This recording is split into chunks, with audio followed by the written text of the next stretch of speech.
औज़ुबिल्लाहि मिनश्शैतानिर्रजीम बिस्मिल्लाहिर्रहमानिर्रहीम।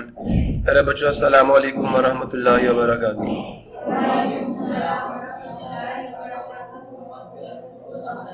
रब्बि इश्रह ली सदरी वयस्सिर ली अमरी वहलुल उक़दतम मिन लिसानी यफ़क़हू क़ौली।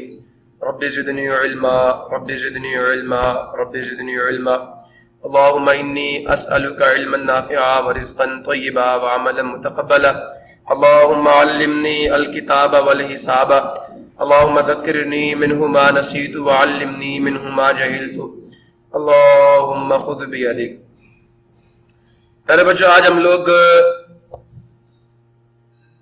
Physics 9th class chapter number 3, chapter का नाम डायनामिक्स, और इसका लेक्चर नंबर 14 स्टार्ट करने जा रहे हैं। और आज के इस लेक्चर में हम लोग बात करेंगे जी प्रॉब्लम्स, न्यूमेरिकल प्रॉब्लम्स की। उनको कैसे सॉल्व करना है मैं पिछले चैप्टर में आपको बता चुका हूं। टोटल कितने स्टेप्स होते हैं न्यूमेरिकल को सॉल्व करने के? कितने स्टेप्स होते हैं? न्यूमेरिकल को 3 दफा पढ़ लो, नाउन्स को अलग कर लो, अननाउन्स को अलग कर लो, डाटा लिख लो, शक्ल बनानी थी, याद है ना? और फिर जो फार्मूला लगता है वो लगा के अपना काम कर लेना। याद आया? अच्छा, ये कह रहे हैं फोर्स ऑफ 20 न्यूटन। ये 20 न्यूटन क्या होगी? फोर्स होगी। एफ की वैल्यू दे दी आपको। मूव्स ए बॉडी, उसने एक बॉडी को मूव करवाया with an acceleration of 2 metre पर सेकंड स्क्वायर। ए भी दे दिया। What is the mass of body? ये कोई सवाल है? ये कोई सवाल है? यही सवाल है। क्यों नहीं है सवाल? सवाल है। समझ आया नहीं है? तो बेटा इसको सॉल्व करना न्यूटन साइकिल ना लगा करवा दूं। चेक करो पुत्र कौन है।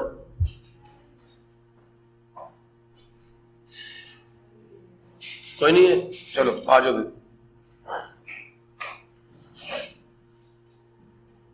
ये न्यूमेरिकल आज आप लोग मुझे कराए, मुझे तो भाई भूले हुए हैं यार। 20 न्यूटन एक्सेलरेशन।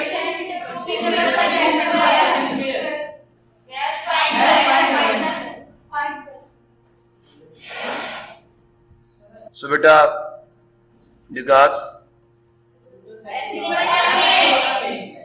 ए एम निकालना है ना, तो एफ बाय ए आ जाएगा। एम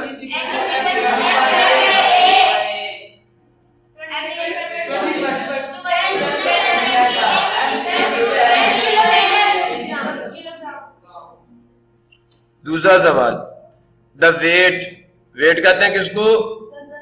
वजन एक फोर्स है ना। कौन सी फोर्स है जो जमीन किसी बॉडी पर लगाकर उसको अपने साथ चिपका कर रखती है, खींचती है अपने सेंटर की तरफ? बॉडी का वेट दे दिया 147 न्यूटन, क्योंकि फोर्स है। बॉडी का मास निकालना। ओए ओए ओए ओए। टेक द वैल्यू ऑफ जी। जी की वैल्यू 10 मीटर पर सेकंड स्क्वायर ले ली। अच्छा बताओ वेट का फार्मूला क्या होता है? हाँ जी, जो एक्सेलरेशन है वो जी है, और मास बॉडी का मास होगा और वेट आ जाएगा। तो जनाबे अली बॉडी का वेट कितना दे दिया? 147 ग्राम ना, 147 ग्राम। अच्छा अच्छा, जी की वैल्यू क्या है? बेटा ये खुद लिखनी होगी और आपने मैथ्स फाइंड करना। ठीक है, लो जी सोल्यूशन आ गया। बिकॉज डब्ल्यू बराबर होता है एम। मुझे मैथ्स निकालना है। पहला और दूसरा न्यूमेरिकल सेम है। W by G. डब्ल्यू कितना है? 140। तो 1.47। देखो ना, पॉइंट एक पीछे आ जाएगा, 10 से डिवाइड कर रहे हो। तो जनाबे अली आपका मैथ्स आ गया है मैंने 14.7 kg। नहीं समझ आया? आगे चलूं। How much force is needed? क्या फाइंड करनी है? To prevent a body of mass 10 kg from falling. शाबाश। 10 किलोग्राम की बॉडी है। अब जरा शक्ल बना दूं। ये देखो 10 किलोग्राम का जिस्म है, ये इसका मास है 10 kg। इसको नीचे गिरने से बचाने के लिए हमें ऊपर की सिमत में कितनी फोर्स लगानी पड़ेगी? ये गिरने से बच जाए, मुझे इस पे कितनी फोर्स लगानी पड़ेगी? अच्छा बताओ नीचे के सिमत में कौन सी फोर्स लगेगी इस पे? इसके वेट के बराबर। तो मुझे वेट के बराबर फोर्स लगानी पड़ेगी। ठीक है, to prevent the body from falling. जो फोर्स इस पर हम ऊपर की सिम्प में लगाएंगे वो इसके वेट के बराबर होगा। समझ आया? नहीं समझ आया? आया? पक्का? गुड। लो डाटा पकड़ो। जो थोड़ा सा घुमा के सवाल पूछा, बस सीधा सीधा नहीं कहा वेट फाइंड करो। फाइंड तो असल में वेट ही करना ना, वेट के बराबर फोर्स तो वेट फाइंड करना। चलो जनाब, मैथ कितना दे दिया? मैथ 10 kg दे दिया। जी की वैल्यू क्या है? अच्छा, फाइंड क्या करना है? वेट ही फाइंड करना। फोर्स वेट के बराबर होगी। हम यहां लिखेंगे because the force needed to prevent a body from, body fall किस वजह से करती है? वेट की वजह से, फ्रॉम फॉलिंग, ठीक है, इज गिवन एज एफ किसके बराबर होगा? डब्ल्यू के। एफ किसके? वेट के बराबर होगी। अल्लाह वालों, फोर्स वेट के बराबर होगी। और वेट क्या होता है? बिकॉज डब्ल्यू बराबर होता है mg के। एफ आ गया। मेरे बच्चे एम की वैल्यू पुट करेंगे। एम कितना? 10। जी कितना हो गया? 100 न्यूटन। नहीं समझे ना? लो आगे वाला न्यूमेरिकल। यार बड़ी रफ्तार है तुम लोगों की, 3 न्यूमेरिकल कर गए। वाह भाई वाह। चलो 3.4 देखो। फाइंड द, बोलते नहीं, find the produce by a force of 100 Newton in math of, तो फोर्स दे दिया, मैथ दे दिया, ये फाइंड करना है यार। चलो यार ये भी कर लेते हैं। चलो जल्दी करो। डाटा लिखूं? क्या डाटा? फोर्स कितनी है? अच्छा, मैथ कितना है? किलोग्राम। क्या फाइंड करना है? लो यार लो, F is equal to M में होता है। ए फाइंड करना है, ए बराबर, लो यार लो, एफ कितना है? लो जनाब लो। वाह भाई वाह, शाबाश शाबाश, बड़े अच्छे बच्चों। आगे चलूं? लो जी, इतना मजेदार सवाल आया ना कि क्या बात है इस सवाल की। कहता है ये बहुत मजे का सवाल है। पता है क्यों? क्योंकि इस पे सोचना पड़ता है। A body has weight 20 newton. कितना? 20 newton. How much force is required? पहले सवाल समझो। ये समझ आ गया बॉडी का वेट कितना है? लो बच्चे, मैं जरा ना शक्ल बना लूं, अपनी नहीं, वेट की। ठीक है, ये वेट है कितना? अच्छा, आगे जरा बात सुनो। कहते हैं how much force is needed भी कह सकते थे और रिक्वायर्ड भी कह सकते हैं to move it vertically upward. अच्छा जनाब, इसको ऊपर की सिम्त में लेके जाना है इधर, ठीक है, इसको वर्टिकली अपवर्ड मूव करवाना है। अच्छा, अगर हमने इसको गिरने से बचाना हो तो फिर कितनी फोर्स लगानी पड़ेगी? कितनी? 20 न्यूटन। अब बच्चे, अगर इसको रेस्ट पे लाना हो तो 20 न्यूटन चाहिए, लेकिन सिर्फ रेस्ट पे नहीं लाना। 20 न्यूटन से लगाएंगे तो रुक जाएगा, नेट फोर्स 0 आ जाएगी। हमने रोकना नहीं बल्कि ऊपर की सिम्प में मूव भी करना। किसके सिम्प में? इसका मतलब वेट प्लस सम फोर्स लगानी पड़ेगी। लगानी पड़ेगी।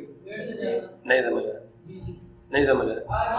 दो बातें हैं कि जो फोर्स हम इस बॉडी पे लगाएंगे, एक वो वेट के बराबर होगी, इसका एक जुज्व वेट के, अगर 20 न्यूटन लगाओगे बॉडी रुकी रहेगी यहां, उससे कम लगाओगे वेट प्लस बच्चे कौन सी फोर्स? ये है एक्सेलरेटिंग फोर्स। कल बच्चे यही चीज मैं भूल रहा था जब मैं आपको वो करवा रहा था ना रस्सी की टेंशन वाला सवाल, तो आई वाज थिंकिंग यार ये क्या हो गया क्या हो गया। तो ये चीज है वहां अपना कि जो 10 न्यूटन की फोर्स थी उसका एक कंपोनेंट 5 न्यूटन को क्या रहा था? बैलेंस। उसके बाद रस्सी 5 न्यूटन से ज्यादा फोर्स लगा ही नहीं सकती, तो बाकी 5 न्यूटन की फोर्स पूरी रस्सी को मूव करवा रही है। आप समझ आए? तो जो फोर्स हम इस बॉडी पे लगाएंगे, पहली बात तो उसकी मिनिमम वैल्यू, इसको रेस्ट पे लाने के लिए 20 न्यूटन होनी चाहिए, प्लस जो हम फोर्स लगाएंगे वो इस पूरे मैस को ऊपर की स्ट्रेंथ में एक्सेलरेट करेगी। पढ़ो, बॉडी का weight 20 newton, how much force is required to move it vertically upward with an acceleration of 2 metre पर सेकंड। समझ आया? अच्छा जी, ऊपर की स्ट्रेंथ में मूव भी करना है और एक्सेलरेशन कितना? अच्छा बताओ, ये एक्सेलरेशन कौन पैदा करेगा? ये वाली फोर्स या ये वाली फोर्स या ये वाली फोर्स? इस फोर्स का कौन सा कंपोनेंट? ये वाला कंपोनेंट ये पैदा करेगा। तो यहां पे आएगा एम ए, क्या आएगा? अब हमें बॉडी का मास पता है? नहीं पता। किसको पता है मास? बताओ मुझे। वेट पता, मास तो पता ही नहीं। नहीं समझ आया? बात समझ आई? तो बेटे वेट तो 20 न्यूटन डायरेक्ट डाल देंगे हम लोग, लेकिन मास नहीं पता बॉडी का, तो कैसे निकालोगे? बॉडी का मास कैसे निकालोगे? या एक मिनट, हाँ क्या कह रहे हो? क्या टेंशन? इधर टेंशन टूंशन नहीं है, कोई रस्सी शस्सी नहीं। बॉडी का मास कैसे निकालोगे? अब लाइफ में एक बात याद रखो, दिमाग में बिठाओ, दिमाग खुला बेटा। बॉडी का वेट है आपके पास, तो वेट का फार्मूला नहीं आता, उसमें जी आपको नहीं पता, वहां से मैच नहीं आ सकता। सो जनाबे अली, क्या बात हो रही थी? मैच कैसे निकालना? और भाई वेट पता तो मैच तो आसानी से आ जाएगा, जी भी पता, वेट भी पता, तो निकालो, वेट को जी से डिवाइड करो, मैच आ जाएगा। आप डर गए हो, पता नहीं किधर से आएगा। यही सोच आपके माइंड में हर वक्त चलनी चाहिए। आपको बॉडी का वेट पता, मैथ तो ऐसे आएगा, जी आपको सबको पता 10 है, तो कौन सी चीज नहीं पता? वेट पता, मास ऐसे निकालोगे, मास पता, वेट ऐसे निकालोगे। एक चीज पता हो दूसरी निकाल लो। समझ आया? मेरे ख्याल में नहीं आया। अच्छा, अगर मेरा मैथ पता हो, मेरा वेट कैसे निकालोगे? 10 से मल्टीप्लाई करके। अगर मेरा वेट पता हो, मेरा मैथ कैसे निकालोगे? 10 से डिवाइड करके, जी से डिवाइड करके। नहीं समझ आया? अब निकाल सकते हो, सब अपना वेट निकाल सकते हो। अगर मैथ्स पता हो, वेट निकाल सकते हो। जी की वैल्यू पता है भाई, फार्मूला पता है आप सबको, इसलिए ऐसे दिमाग चलाओ। आपके लिए बात हो, वेट पता तो मैथ्स निकालो, बात ही कोई। फार्मूला लगा लो, वो पता है मुझे जी से डिवाइड करना वेट को, और मैथ्स को जी से मल्टीप्लाई करना, बस। और जी क्या है? जी क्या है? जी क्या है?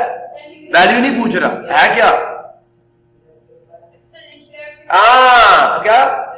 ग्रेविटेशनल एक्सेलरेशन है, ग्रेविटी नहीं है, ग्रेविटी फोर्स है। और वो वेट को हम ग्रेविटी कहते हैं, वेट डब्ल्यू, ये ग्रेविटी है। इसके ऊपर कितनी ग्रेविटी अमल कर रही है? 20 न्यूटन। समझ आया? अब काम शुरू कर लो, बात कुछ ज्यादा हो गई ना।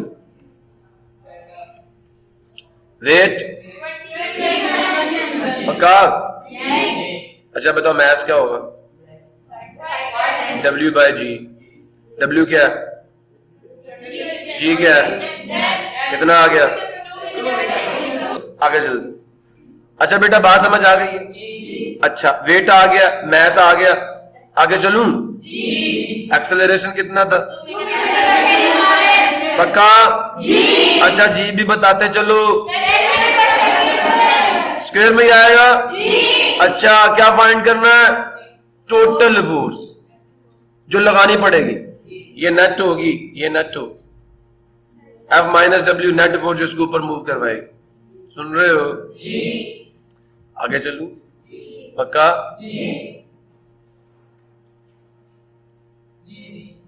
तो क्या आ गया? F नेट फाइंड करनी है। क्या फाइंड करनी? तो सॉल्यूशन बच्चों, अब मुझे ये जरा गौर से बताना, ये फोर्स किस सिमत में लग रही है? ऊपर। वेट किधर लगेगा? एफ नेट किसके बराबर आ जाएगी? एफ माइनस डब्ल्यू के ना। नहीं बात समझे? समझे हो? चलो आगे। अच्छा, तो क्या होगा, टोटल फोर्स जो हमें लगानी पड़ेगी, सिंस जो फोर्स हम लगाएंगे वो बराबर होगी W plus M A, net force है ना, तो M A के बराबर होगी। अब आपको पता है M किसके बराबर होगा, W बाय, बोलते नहीं हो, ये W एज इट इज, यहाँ W by G multiply A आ जाएगा। अच्छा वो मैंने निकाल दिया था, सॉरी, मुझे क्या हो जाता। चलो आगे चलते हैं। तो F किसके बराबर आ जाएगा, 20 प्लस 20 बाय 10, ठीक है, और A कितना था, 2, बोलते क्यों नहीं, 2 टू द 20 प्लस 4 कितना हुआ, 24 न्यूटन। तो असल में 20 न्यूटन तो वेट था, 20 न्यूटन तो वेट था, तो जो ऊपर 4 न्यूटन की फोर्स है ये बॉडी में एक्सेलरेशन पैदा करेगी।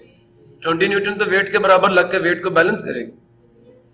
तो जो नेट फोर्स है बेटे, आप उसको यूं भी लिख सकते थे कि F net is equal to total force minus weight, ये है ना, वेट से ज्यादा फोर्स लगानी पड़ी, ये फोर्स बड़ी होगी, ठीक है ना, बॉडी इसकी सिम में मूव करेगी, इसलिए मैं इसको पॉजिटिव ले रहा हूं और वेट को नेगेटिव ले रहा हूं ना, समझ आया। तो नेट फोर्स किसके बराबर है, M A के, और ये फोर्स मैंने निकालनी थी, W यहां जाके एडअप हो जाएगा, ये W by G multiply A plus W is equal to F। अब सोच समझ के करना, और ये बड़ा है छोटा सा न्यूमेरिकल, लेकिन है मजेदार। मजेदार क्यों, सोचने वाला न्यूमेरिकल है, पेपर में इस तरह के शॉर्ट न्यूमेरिकल देते हैं कि बच्चे का पता चले कितना सोचता है, कि जो फोर्स हम लगाएंगे उसका कितना हिस्सा किस काम में आएगा, समझ आया ना। ये है सोच। मैक्सिमम बच्चे इसको रट्टा मारोगे, हाँ, या आप इसको करोगे सही तरीके से, सोचा करो जो मैं फोर्स लगाऊंगा उसका कितना हिस्सा पहले बॉडी को रेस्ट पे लाएगा, नेट फोर्स 0 आएगी और फिर वो आगे एक्सेलरेशन होगा, ठीक है। अच्छा इधर आ जाओ, चलो 3.6 करें। अच्छा मुझे एक बात बताओ जल्दी से, जब हमने रस्सी में टेंशन कैलकुलेट की थी for 2 message M1 and M2 and they were moving vertically up and down, याद है, तो उस पर कंडीशन लगाई थी। वो कंडीशन क्या थी, मैंने आपको कहा था कि मैंने जब ये फार्मूला आपको प्रूव करवाया था तो मैंने उसमें कंडीशन लगाई थी, मैंने नहीं, बुक वालों ने लगाई थी, और तमाम साइंटिस्ट ये कंडीशन लगाएंगे। वो कंडीशन क्या थी, जो इसका टेंशन का और एक्सेलरेशन का फार्मूला, उसमें कंडीशन है 2 मासेस पे। वो कंडीशन क्या है, M1 is greater than M2, याद है, मैंने कहा था जो बड़ा मास होगा वो M1 होगा, जो छोटा मास होगा ये केस सेंसिटिव फार्मूला है। ये केस क्या आता है, M1 बड़ा होगा M2 छोटा होगा, वर्टिकल केस के लिए। और जब टेबल पे पड़ा हुआ होगा तो जो टेबल पे है वो क्या होगा, M1 होगा M2 होगा। अब वो तो पता था, बताओ M2 वाले हाथ खड़ा करो,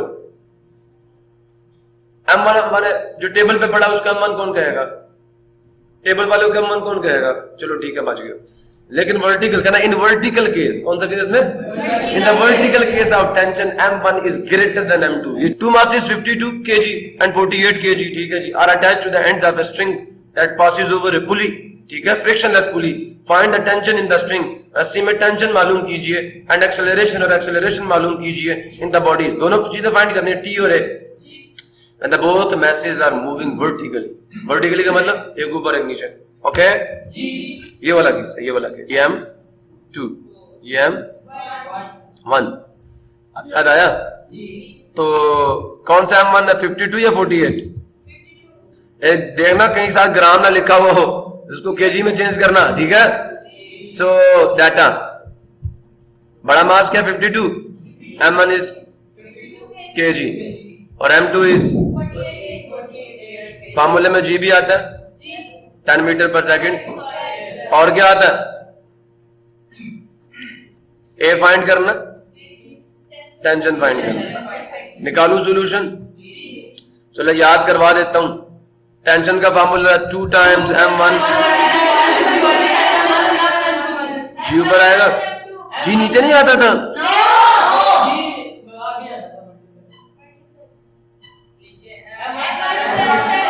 वो खोल के देख रहे हो, मैं भी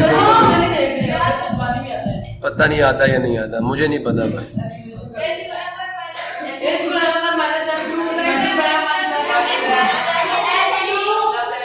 साथ जी नहीं आएगा, आएगा ना जी, ऊपर मल्टीप्लाई होगा।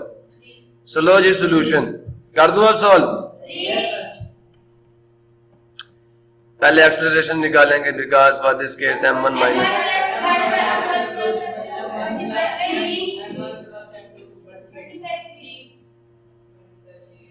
अच्छा जी ए आ गया, m1 कितना 48, 10 ब्रैकेट के बाद नीचे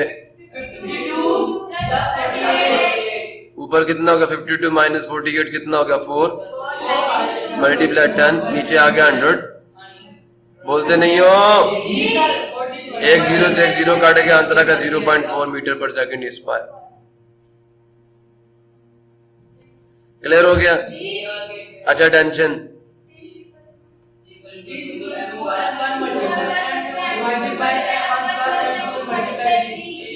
ऊपर इसके साथ जी डालो, m1 m2 जी साथ फौरन बोला करो।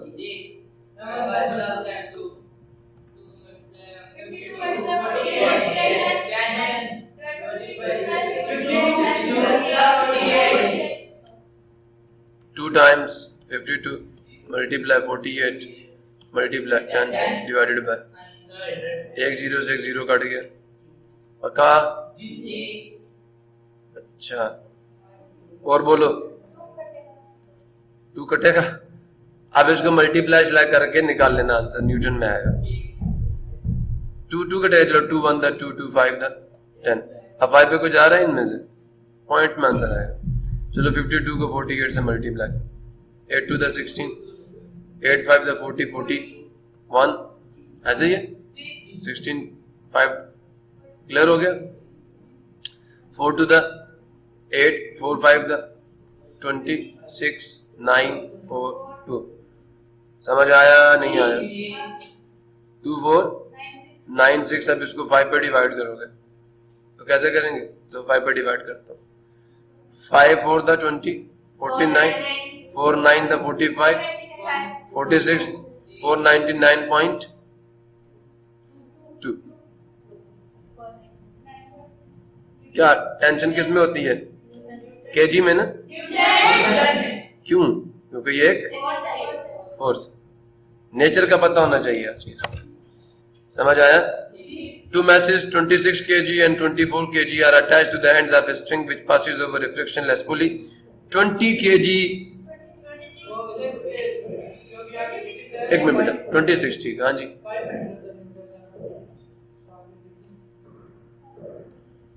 500 न्यूटन आया, हमारा कितना आया? 499.5 आया ना, तो इट्स ओके, अप्रोक्सीमेटली इसको उसके बराबर है। 499 और 500 में क्या 0.8 का डिफरेंस है। You want the exact answer. अच्छा, we have got the exact formula, 2 times 52 times 48 times 10 divided by, this is approximate answer, this is the exact answer, that is the approximate answer। इसलिए मैं कहता हूँ अंदर book को follow ना किया करो। आगे चलें। Two masses 26 kg and 24 kg are attached to the ends of a string which passes over a, कभी कभी पेपर में आपसे ये ट्रिक खेलेंगे, केजी की जगह पे ग्राम डाल देंगे, तो केजी को फिर किस ग्राम को किस में चेंज करना? पहले केजी में, और फिर फार्मूला अप्लाई करना। मेरी बात समझ रहे हो ना? तो ये ख्याल करना जरा इस चीज का।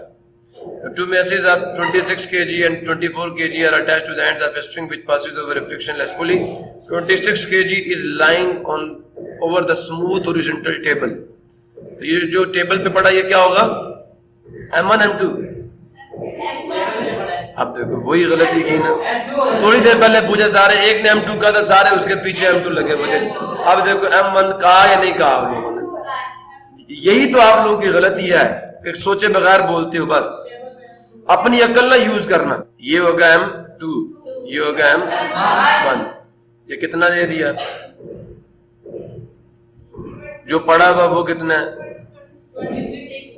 ये केस सेंसिटिव है, मैंने पहले कहा था इनमें मैसेज की सिलेक्शन में थोड़ी सी भी गलती की सवाल सॉल्व नहीं होगा।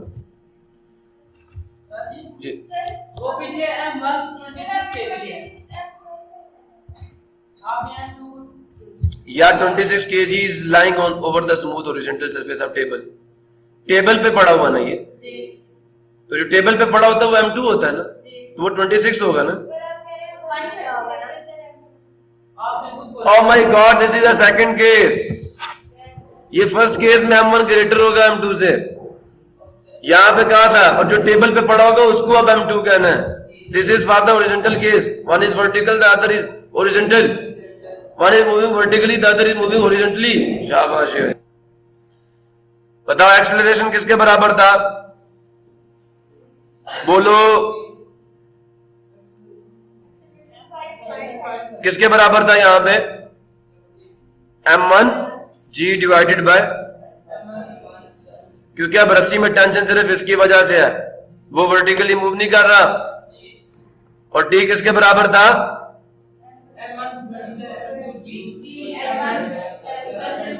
ये आपने प्रूफ किए हुए, आपको अभी तक याद नहीं है, और मैंने सिर्फ आपको उस दिन प्रूफ करवाया. मुझे तो भाई हमारे उस्तादों ने करवाया, हमें पता है कि यहाँ टेंशन के जिम्मेदार सिर्फ M1 है, इसलिए M1 आएगा, उसमें माइनस M2 नहीं आएगा. और 2 क्यों नहीं आएगा? क्योंकि दोनों में से टेंशन की 2 टाइम्स तो नहीं होगी ना, M1 की वजह से टेंशन. समझ आया? टेंशन 2 के साथ 2 मल्टीप्लाई भी नहीं होगा. लेकिन खैर, अल्लाह रहम करे आप बच्चों पे. I will say this thing to you.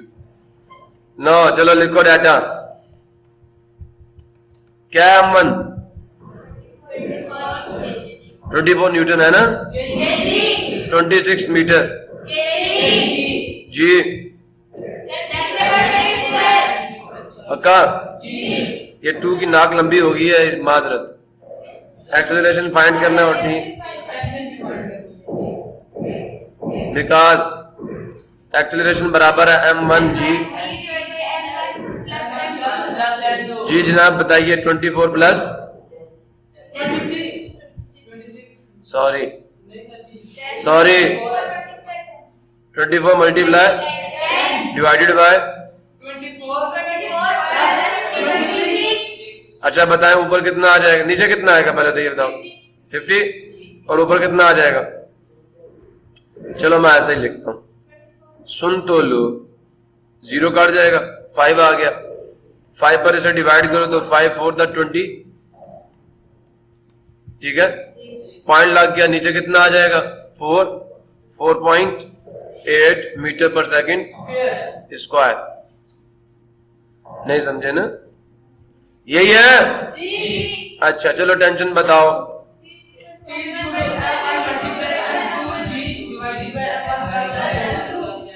बेटा मैं तो स्पीडो में करूंगा, लेकिन आप भी जरा स्पीडो में करना.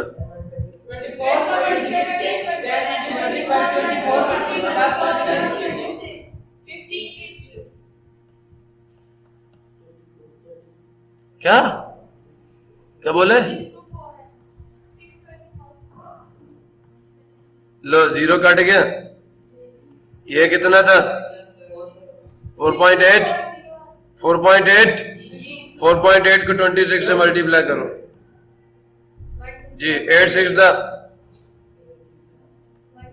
48. 8 2 द 16 प्लस 4 208. बोलिए 24. 4 to the 8 प्लस 2. बोलते नहीं हो. अब देखे पॉइंट कितने के बाद है? 1 के बाद. ऐसा ही है, 1 इसके बाद पॉइंट आ जाएगा. 124 पॉइंट न्यूटन. अब बैठ के कैलकुलेटर का इंतजार ना करते रहना. आगे चले. यही था. अब इसको राउंड ऑफ करोगे तो 125 आ जाएगा ना, और एक्सेलरेशन उतना ही था 4.8 मीटर पर सेकंड स्क्वायर. लो जी लो जी लो जी लो जी. क्या क्या क्या क्या फरमा रहे हैं आप? यार मैं बड़ा टेढ़ा मेढ़ा बंदा हूं, मैं क्या करूं? मैं बड़े मुझे मुश्किल काम अच्छे लगते हैं. आप आसान कर लेना, ठीक है? जैसे मेरे पुत्र को इजी लगे वैसे कर लो, ठीक है? Good. So much time is required. क्या पूछ लिया? टी पूछ लिया. To change 22 newton second momentum. Delta P दे दिया.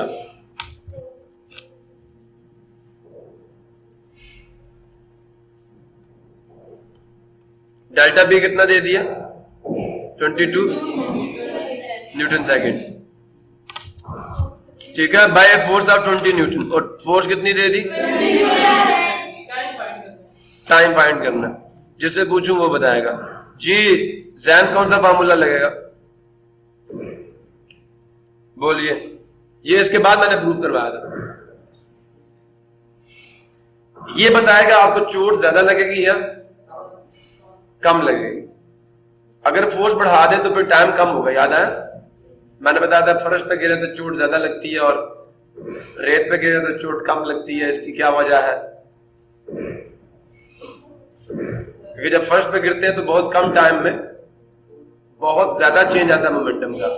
तो ला ये कहता है कि फोर्स विद टाइम के, याद आया, इनवर्सली प्रोपोर्शनल है। जब टाइम कम लगेगा तो फोर्स ज्यादा लगेगी, फिर दर्द ज्यादा होगी, इफेक्ट ज्यादा होगा, डैमेज ज्यादा होगा, इंजरी ज्यादा होगी। जी जनाब, शेप ज्यादा चेंज होगी, बत्तीसी निकल जाएगी। हाँ ठीक। अब बेटा पी एफ माइनस पी ए की जगह पे क्या दे दिया उन्होंने? चेंज दे दिया, डेल्टा पी दे दिया है। उन्होंने कहा चेंज जगह चेंज जब करे तो फिर डेल्टा लगाया करो। इस डेल्टा का मतलब होता है चेंज। अब P F minus P A नहीं लिखना पड़ेगा। हाँ भाई, ये कहता है इनिशियल मोमेंटम में दिस फाइनल इफेक्ट वो यूज करते हैं। तो because we know that force बराबर होती है डेल्टा पी बाय, ठीक है, ऐसा ही है। तो जनाब अली मुझे टी निकालना है, टी इधर और एफ इधर, ऐसा ही है ना। तो delta P by F, delta P कितना है? अका सोच लो। अच्छा गौर से सुनो, सुन रहे हो? सुन रहे हो? ऊपर आ जाएगा 11 मल्टीप्लाई 2, नीचे आ जाएगा, बोलो बोलो, ये काटेगा 10 से डिवाइड करके 1.1 सेकेंड, 1 सेकेंड लगेगा। 1.1 क्लियर हो गया? वो यार आप तो बड़े चालाक निकले। मुझे अपना मुरीद गाल हो जाए, मैं बड़े चालाक हो आप लोग, इतना जल्दी जल्दी सवाल कर लेते हैं। अब मैं इतना बड़ा होकर मेरे से सवाल ही नहीं होते, इतना बड़ा होकर भी मैं आगे चलूं, प्रॉब्लम किसी को। How much is the force of friction between a wooden block? सुन रहे हो? अब फ्रिक्शन कैलकुलेट करनी है। सारे फॉर्मूले आपसे यूज करवा रहे हैं जो आपने चैप्टर में पढ़े, सोच लो। नहीं, वेट का करवाया, न्यूटन सेकंड लॉ करवाया, नेट फोर्स का करवाया, टेंशन और एक्सेलरेशन का दोनों केसेस का करवाया। अब आखिरी पे क्या वो यूज करवा लिया, change in momentum with respect to time वाला भी करवा लिया। और अब आ गया फ्रिक्शन का, और लास्ट पे क्या आ जाएगा? सेंटीमीटर फोर्स का फार्मूला। अब फार्मूले पूरे हो जाएंगे चैप्टर के। हर फार्मूले के लिए एक एक न्यूमेरिकल है। चेक करो आपकी बुक कैसे लिखी जाती है। आपको चेक किया जाता है कि आपने सारे टॉपिक्स पढ़े हैं या आपको सही आते हैं या नहीं आते। अब ये आपका टॉपिक कौन सा जी? फ्रिक्शन का टॉपिक है। और फ्रिक्शन का फार्मूला किसको याद है? F is equal to ma होता है, और फ्रिक्शन बराबर होते हैं mu times mg, weight, mu multiply weight, reactional force भूल गए हो? Mu R, mu coefficient of friction था और आर रिएक्शनल फोर्स थी। नहीं याद है? कितने लायक हो गए यार, अल्लाह ताला आपको और लाइक करे। How much is the force of friction between a wooden block of mass 5 kg and the horizontal marble floor? Marble का पता ना, संगे मरमर का पत्थर, नहीं समझे? तो कितनी फोर्स ऑफ फ्रिक्शन होगी एक वुडन ब्लॉक और मार्बल फ्लोर के दरमियान में? The coefficient of friction between the wood and the marble is 0.6। Match दे दिया उसका। अच्छा बच्चे सुनना जरा वो उससे पहले आप समझो ना न्यूमेरिकल को, तो फिर सवाल समझ लिया करो फिर जवाब दिया। ये नीचे फ्लोर है मार्बल, ठीक है? फ्लोर का मतलब पता है? फर्श है, फर्श। आगे चलते हैं। फर्श नहीं कहना, फर्श। मुझे इस पे ना मेरे एक वो हमारी एक छोटी मुझे याद आ रही है, कहती है गोशत,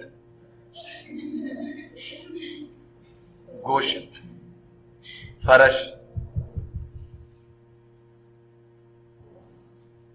फर्श।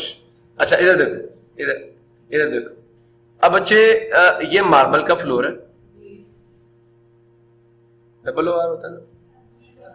और इसका मैस आपको दे दिया कितना 5 kg। अच्छा मुझे ये बताओ कि इस वुडन बॉक्स को या बॉक्स को मार्बल फ्लोर के साथ जो चीज दबा के जुड़े हुए वो कौन सी फोर्स है?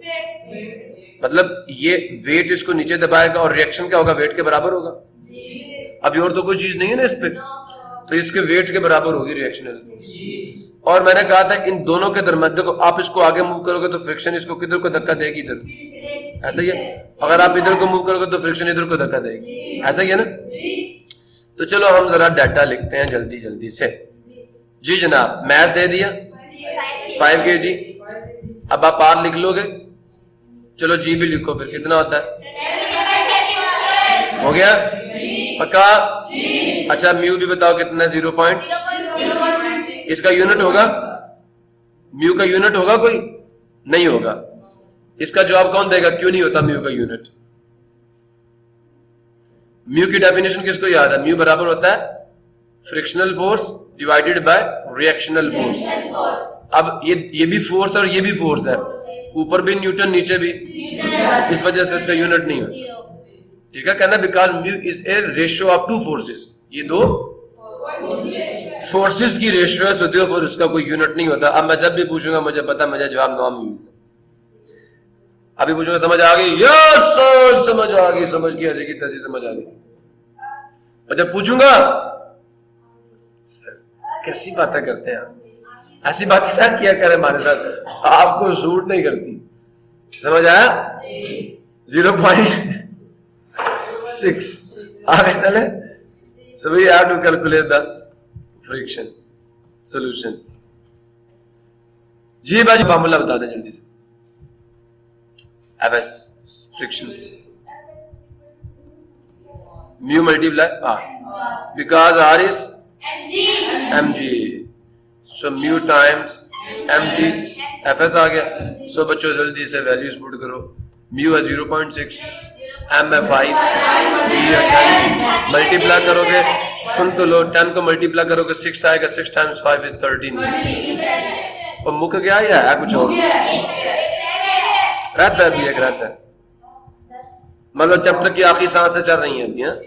लो जी, अच्छा, how much centripetal force is needed to make body of mass 0.5 kg to move in a circle of radius. अब सेंट्रीपिटल फोर्स कैलकुलेट करनी है। मास दे दिया, move in a circle of radius 50 centimetre. ये point है, ये point है जहां से आपका न्यूमेरिकल गलत हो जाएगा। किसमें दिया? सेंटीमीटर में। फौरन डाटा लिखते हुए मीटर में चेंज करना।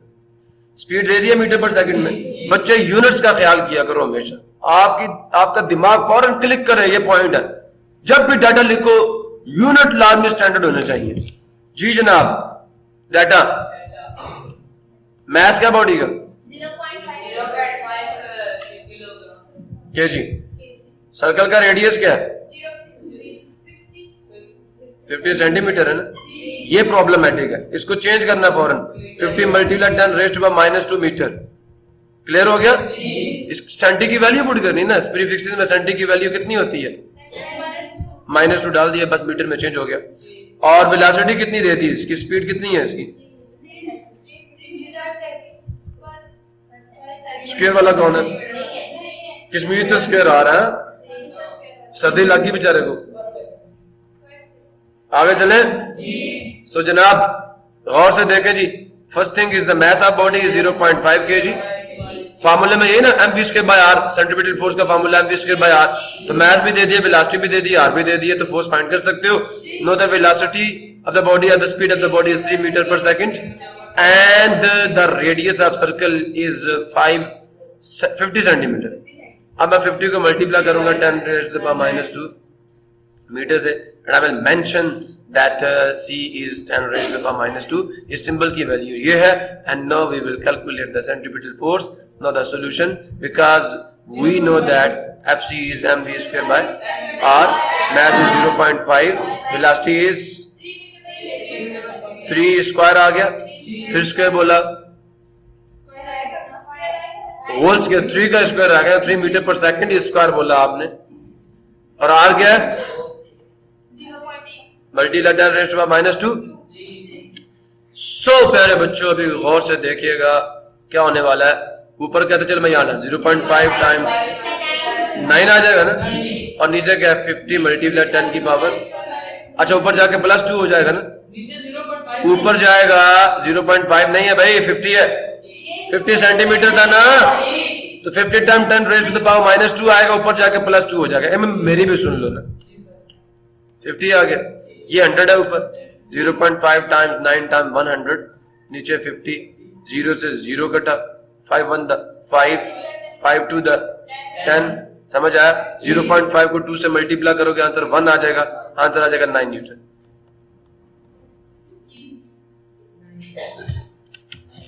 ओए ओए ओए, क्या बातें आपकी। इसी के साथ आज का चैप्टर हम क्लोज करते हैं, मिलेंगे नेक्स्ट लेक्चर में, तब तक के लिए अल्लाह हाफिज। पाकिस्तान